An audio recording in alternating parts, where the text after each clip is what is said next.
नमस्कार स्टूडेंट्स, स्वागत है आपका ऑनलाइन चाणक्य क्लासेस हनुमानगढ़ के प्लेटफॉर्म पे और आर छिंपा यूट्यूब चैनल पे।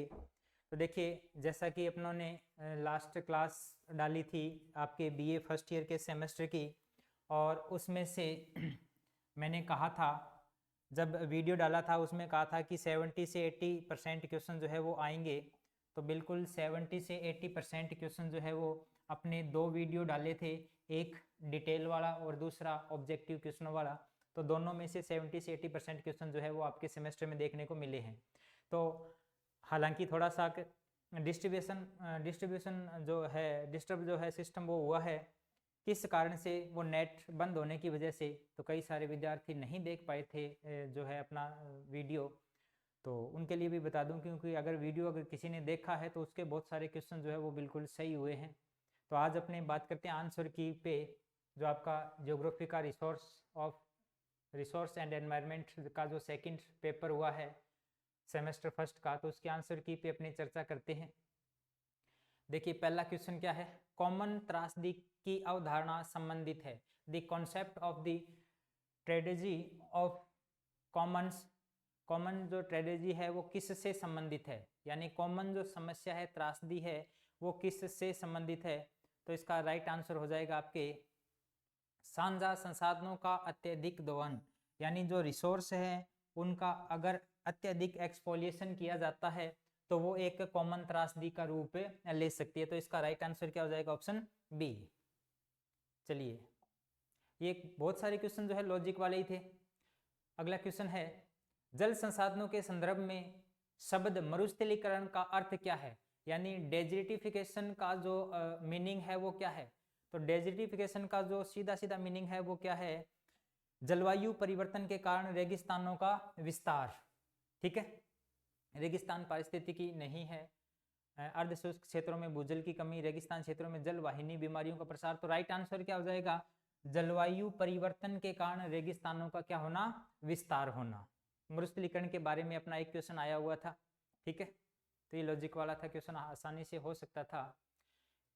कौन सा क्षेत्र उच्च मांग और मीठे पानी की कम उपलब्धता के संयोजन के कारण पानी की कमी का अनुभव करने के लिए जाना जाता है, यानी कौन सा जो एरिया है वो वाटर सेक्रेटी यानी डिमांड की कमी करता है। तो इसका जो राइट आंसर है वो आपके हो जाएगा, राजस्थान नहीं करना था, जिन्होंने राजस्थान किया है, हो सकता है कईयों ने किया हो, ज़्यादातर जो है मध्य अफ्रीका, या फिर अगर वैसे बात करें तो जो नॉर्थ अफ्रीका है, नॉर्थ अफ्रीका वाला जो पार्ट है वो सबसे ज़्यादा जो है मीठे जल की मांग और डिमांड के कारण कमी जो है अनुभव करता है।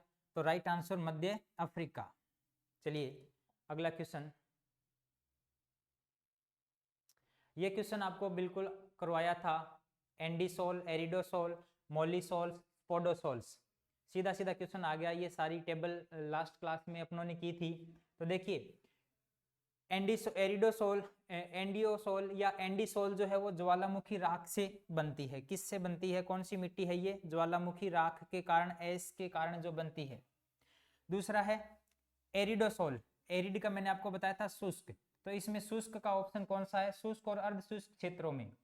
मोलिसोल, मोलिसोल के लिए कौन सा हो जाएगा, घास भूमि। मैंने आपको बताया था कि हाथ के मोड़ी बांधते हैं ना, हाथ के मोड़ी बांधते हैं, जो घास है उसको बांध कर अपने होम स्वाहा करते हैं, इस तरीके की बात एक मैंने आपको बताई थी। तो मोलिसोल क्या हो जाएगा, घास भूमि।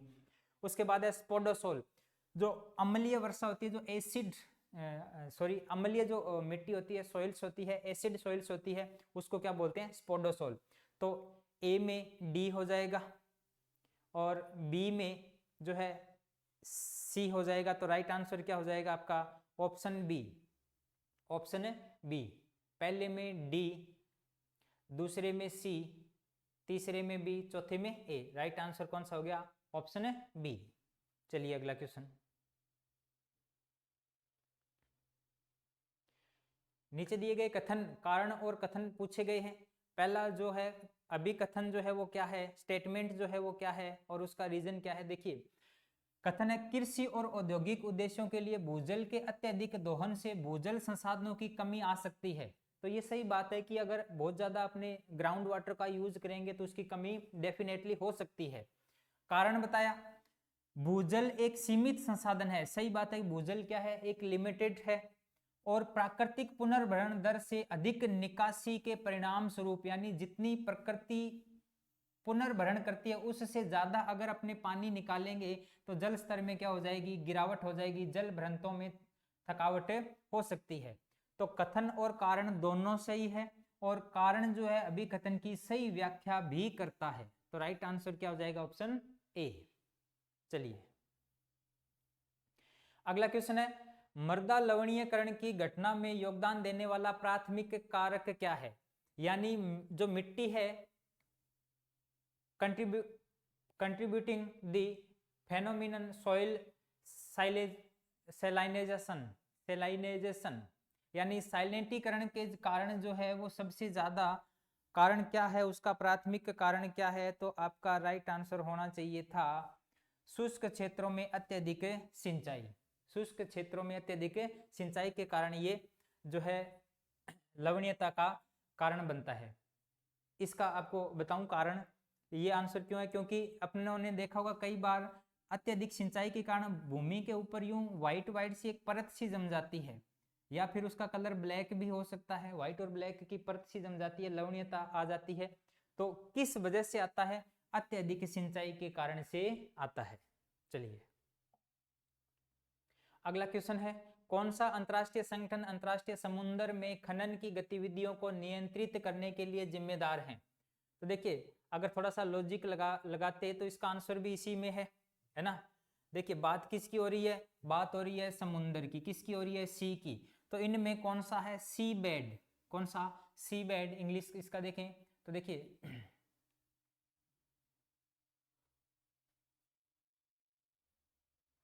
इंग्लिश इसका नीचे रहेगा क्या,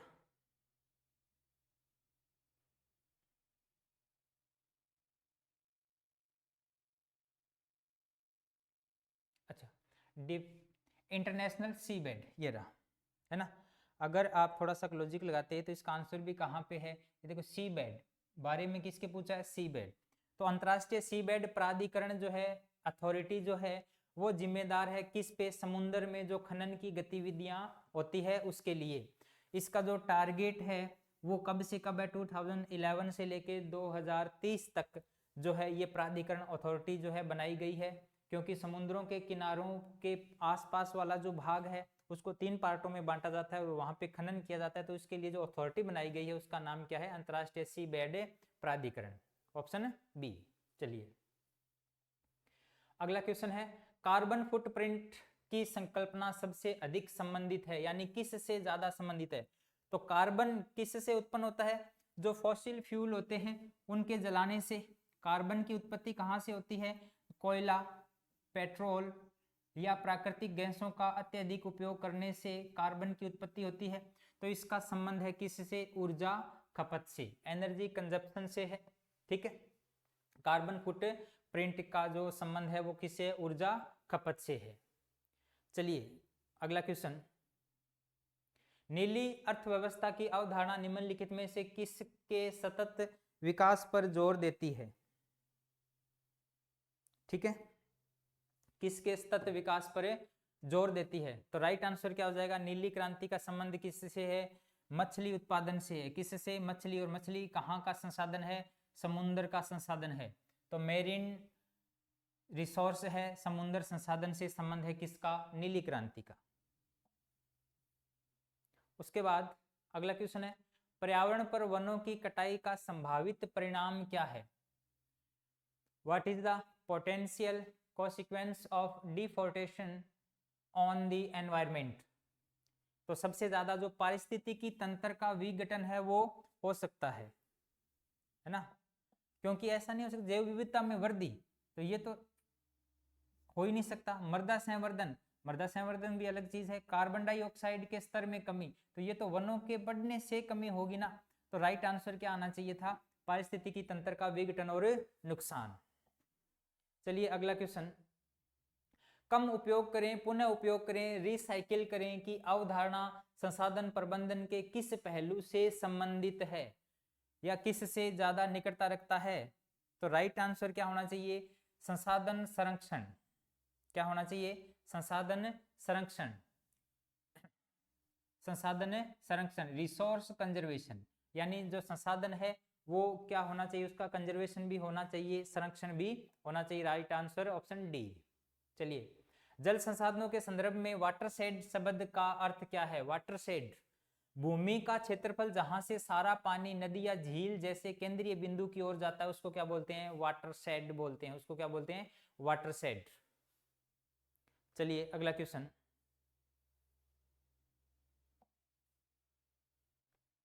संसाधन प्रबंधन में राष्ट्रीय उद्यान और वन्य जीव भंडार क्या भूमिका निभाते हैं? लॉजिक वाला था।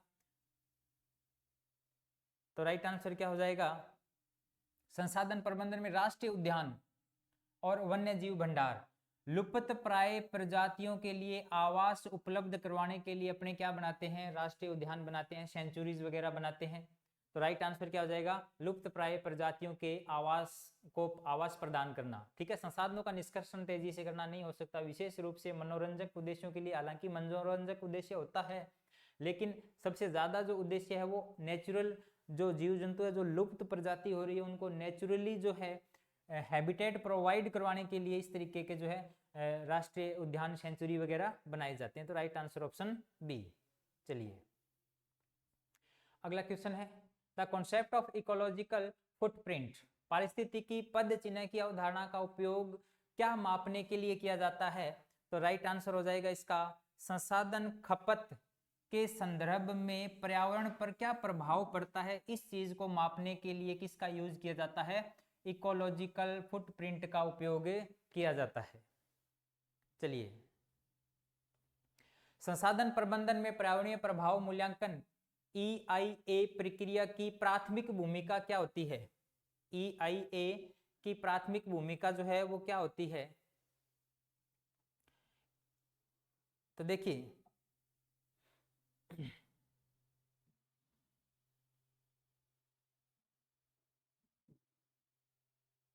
प्राथमिक भूमिका क्या होती है? एनवायरमेंटल इफेक्ट असाइनमेंट, पर्यावरण पर परियोजनाओं के संभावित नकारात्मक प्रभावों की पहचान करना। EIA का जो मेन पर्पज है, जो प्राथमिक भूमिका है वो किस तरीके की है? पर्यावरण परियोजनाओं के संभावित नकारात्मक प्रभाव की पहचान करना। ठीक है, राइट आंसर ऑप्शन ए। चलिए अगला क्वेश्चन, कौन सा कारक किसी विशिष्ट क्षेत्र में उगाई जाने वाली फसलों के प्रकार को निर्धारित करता है? सभी चीजें जो है फसलों के प्रकार को प्रभावित करती है। जिस प्रकार से ऑप्शन है, मिट्टी का जो प्रकार है वो किस प्रकार की फसल होगी प्रभावित करता है, वार्षिक वर्षा प्रभावित करती है, तापमान प्रभावित करता है। तो राइट आंसर क्या हो जाएगा? उपयुक्त सभी। चलिए, निम्नलिखित में से कौन सी नकदी फसल का उदाहरण है? नकदी फसल कैश क्रॉप्स कौन सी है? गेहूं को खाद्यान्न में, फूड ग्रेन में शामिल किया जाता है, मक्का को फूड ग्रेन में शामिल किया जाता है, चावल को फूड ग्रेन में, और एक बच गई कौन सी? कॉफी। एक बच गई कौन सी? कॉफी। तो राइट आंसर क्या हो जाएगा? कॉफी कैश क्रॉप है, नकदी फसल है। चलिए, फसल उत्पादन के संबंध में आधुनिक कृषि में प्रौद्योगिकी की क्या भूमिका है? प्रौद्योगिकी यानी जो मॉडर्न एग्रीकल्चर टेक्नोलॉजी जो है उसका क्या भूमिका है? तो टेक्नोलॉजी का यूज करने के लिए क्या होता है? सिंचाई की आवश्यकता को कम करना, यानी ड्रिप सिस्टम वगैरह करना, जेनेटिक इंजीनियरिंग के माध्यम से फसल की पैदावार में सुधार करना, जेनेटिक इंजीनियरिंग के माध्यम से फसल की पैदावार में सुधार करना, स्टिक कृषि तकनीकों को बढ़ावा देना। तो उपयुक्त सभी। चलिए, हरित क्रांति 20वीं शताब्दी के अंदर जो अनाजों के उत्पादन में महत्वपूर्ण प्रभाव जो प्रभावित किया उसका प्राथमिक उद्देश्य क्या था? प्राइमरी जो उद्देश्य था वो क्या था? तो देखिए, फसल विविधता में वृद्धि करना था, लेकिन थोड़ा माइनर था। उर्वरकों को कम करना नहीं, उर्वरक जो है उस हरित क्रांति में बढ़ा दी गई थी। तकनीकी प्रगति के माध्यम से कृषि उत्पादन को क्या करना? बढ़ावा देना। ठीक है, चलिए राइट आंसर ऑप्शन सी। 2023 में कौन सा देश वैश्विक स्तर पर कच्चे तेल का सबसे बड़ा उत्पादक है? आपकी लास्ट क्लास में बिल्कुल जो है पहला खनिजों में पहला चैप्टर ये स्टार्ट हुआ था, तो संयुक्त राज्य अमेरिका। कई सारे इस पे टूट के पड़े होंगे, तो ध्यान करना। जो रिजर्व है वो यहाँ पे है, जबकि उत्पादन कहाँ का है? संयुक्त राज्य अमेरिका का। चलिए, कांगो लोकतांत्रिक गणराज्य इलेक्ट्रॉनिक्स और इलेक्ट्रिक वाहनों के उपयोग के लिए किस महत्वपूर्ण खनिज का प्रमुख वैश्विक उत्पादन करता है? तो देखिए, जो इलेक्ट्रिक वाहन है उसमें बैटरी वगैरह बनाने के लिए कोबाल्ट का यूज किया जाता है। किसका? कोबाल्ट का। तो कांगो गणराज्य अफ्रीका का है, कोबाल्ट प्रोड्यूस के लिए जाना जाता है। तो राइट आंसर ऑप्शन है सी। चलिए,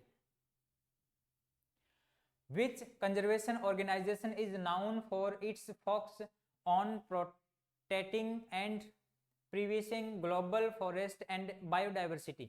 कौन सा संरक्षण संगठन वैश्विक संसाधनों और जैव विविधता की रक्षा और संरक्षण पर ध्यान केंद्रित करने के लिए जाना जाता है? WWF। लास्ट क्लास में अपनों ने किया था WWF, वर्ल्ड वाइड फंड। चलिए, अगला क्वेश्चन। ओपेक पेट्रोलियम निर्यातक देशों का संगठन कार्टेल में मुख्य रूप से ऐसे राष्ट्र शामिल है जो किस ऊर्जा संसाधन के प्रमुख निर्यातक हैं? किस ऊर्जा संसाधन के? कच्चा तेल के। ओपेक देशों का संबंध किससे है? पेट्रोलियम से। तो वो कच्चा देश जो है वो जो कच्चा तेल जो है वो निर्यात करते हैं। चलिए, स्थायी जल संसाधनों की गुणवत्ता के लिए कौन सा कारक सबसे बड़ा खतरा है? मानव गतिविधियां और प्रदूषण। ग्राउंड वाटर के लिए जो सबसे ज्यादा सरफेस वाटर के लिए जो सबसे ज्यादा इफेक्ट डालते हैं वो ह्यूमन एक्टिविटी और पॉल्यूशन जो है वो सबसे ज्यादा इफेक्ट डालते हैं। चलिए, अगला क्वेश्चन। किस बायोम में शंकुधारी वृक्ष पाए जाते हैं? शंकुधारी वनों को ही क्या बोला जाता है? टेगा फॉरेस्ट बोला जाता है। नॉर्थर्न हेमिस्फीयर में मिलते हैं। तो राइट आंसर ऑप्शन है बी। राइट आंसर ऑप्शन है बी। चलिए,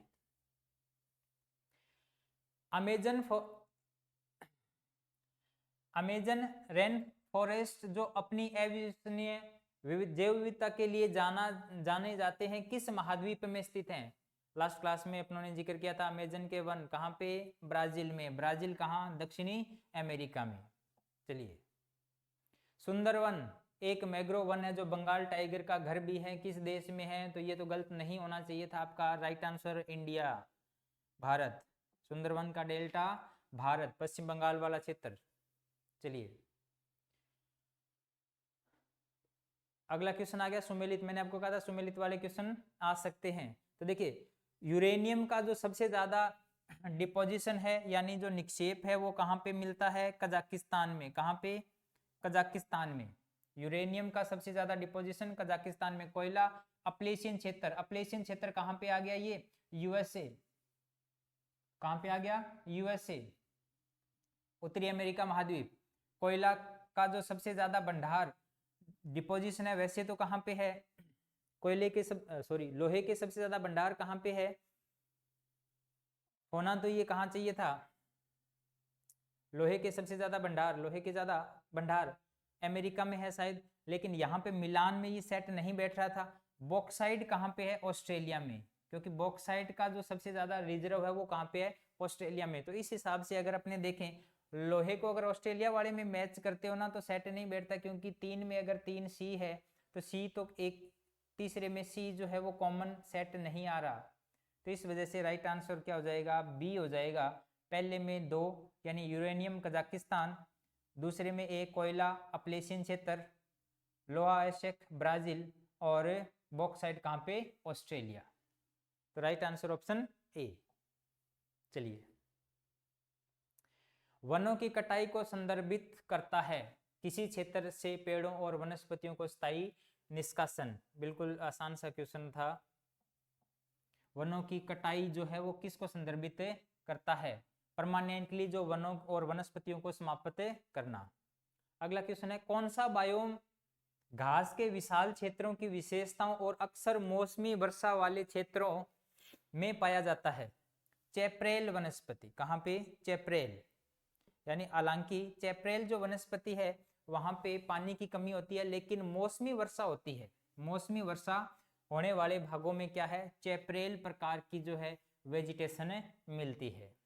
ठीक है, कौन सा बायोम घास के विशाल क्षेत्रों के लिए, ठीक है, तो घास के विशाल क्षेत्रों के लिए कौन सा अक्सर मौसमी वर्षा वाले क्षेत्रों में पाया जाता है, चैपरेल, चैपरेल टाइप की जो वेजिटेशन है। चलिए अगला क्वेश्चन, ग्रेट बैरियर रीफ एक अद्वितीय पारिस्थितिकी तंत्र का उदाहरण है, किस प्रकार का पारिस्थितिकी तंत्र है? ग्रेट बैरियर रीफ के बारे में अपनों ने कल बात की थी लास्ट क्लास में, रिफ्स के बारे में बात की थी, प्रवाल भित्ति के बारे में बात की थी, कोरल रिफ के बारे में बात की थी। तो ग्रेट बैरियर रिफ कहाँ पे है? ऑस्ट्रेलिया के पूर्वी भाग में है, ऑस्ट्रेलिया के पूर्वी भाग में है, अद्वितीय पारिस्थितिकी तंत्र का एक उदाहरण है। चलिए अगला क्वेश्चन है, कथन कारण वाला है। अभी कथन क्या है, ध्यान से अगर ये पढ़ते तो ये भी 2 क्वेश्चन आए थे कथन कारण वाले, दोनों ही आसान है। क्या कहता है कि जीवाश्म ईंधन को जलाने से ग्रीन हाउस गैस उत्सर्जित होती है या वृद्धि होती है? यानी कोयला पेट्रोलियम को जलाने से ग्रीन हाउस गैसों में क्या होती है, वृद्धि होती है, सही बात है। तो व्याख्या क्या कहती है, कोयला, तेल, प्राकृतिक गैस जैसे जीवाश्म ईंधन दहन होने पर कार्बन डाइऑक्साइड और अन्य ग्रीन हाउस गैसों को छोड़ते हैं और परिणाम स्वरूप पृथ्वी के वायुमंडल में गर्मी फंस जाती है। तो इसका मतलब दोनों चीजें सही है, दोनों चीजें क्या है, सही है। और सही होने के साथ साथ क्या है, इसकी व्याख्या भी ये सही तरीके से कर रहा है। तो राइट आंसर ऑप्शन ए। चलिए अगला क्वेश्चन, प्राकृतिक संसाधनों के असमान भौगोलिक वितरण का वर्णन करने के लिए किस शब्द का प्रयोग किया जाता है? प्राकृतिक संसाधनों के असमान भौगोलिक वितरण का वर्णन करने के लिए किस शब्द का प्रयोग किया जाता है? तो इसका प्रयोग किया जाता है स्थानिक संसाधन असमानता।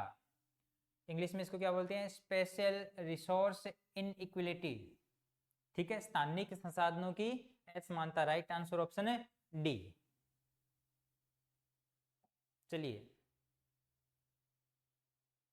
अगला क्वेश्चन, एक वन पारिस्थितिकी तंत्र प्रमुख रूप से किस प्रकार के संसाधन में मिली होती है? एक वन पारिस्थितिकी तंत्र के बारे में बात करें तो वन पारिस्थितिकी तंत्र किसमें शामिल किया जाता है? जैव संसाधन में। किसमें? वन पारिस्थितिकी तंत्र किसमें शामिल होता है? जैव संसाधन में। चलिए अगला क्वेश्चन, प्राकृतिक संसाधनों के संदर्भ में खनिज किस श्रेणी में आते हैं? खनिज जो हैं वो किस में आते हैं? लगभग किस में आते हैं? मोस्टली जो है खनिज, मिनरल्स की बात हो रही है, अजैविक संसाधन होते हैं, एबायोटिक हैं। मिनरल किसकी बात हो रही है? खनिजों की, जैसे आयरन, कॉपर, है ना, एल्यूमिनियम, सिल्वर, गोल्ड। तो मिनरल्स जो है खनिज जो लगभग किस में आते हैं? अजैविक में।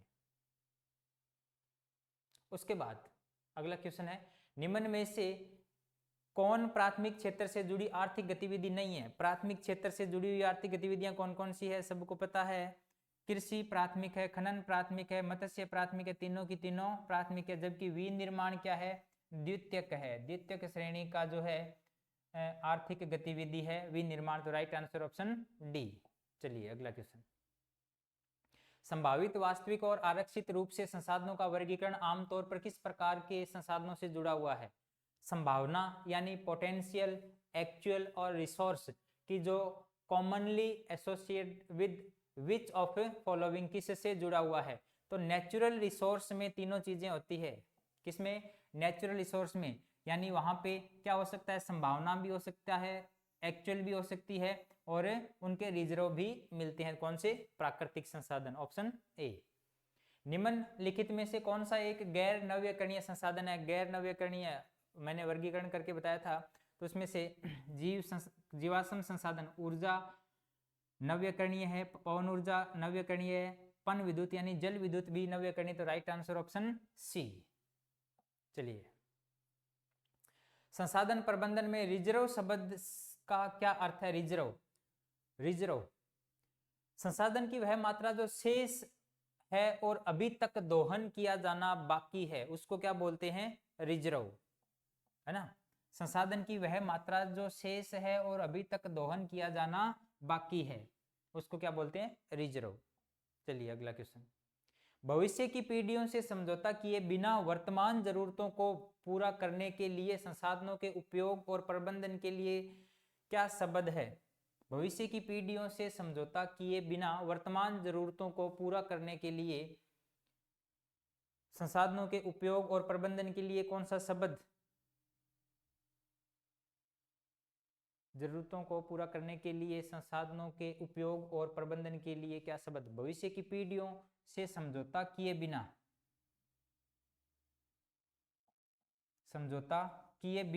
वर्तमान जरूरतों को पूरा करने के लिए संसाधनों के उपयोग और प्रबंधन के लिए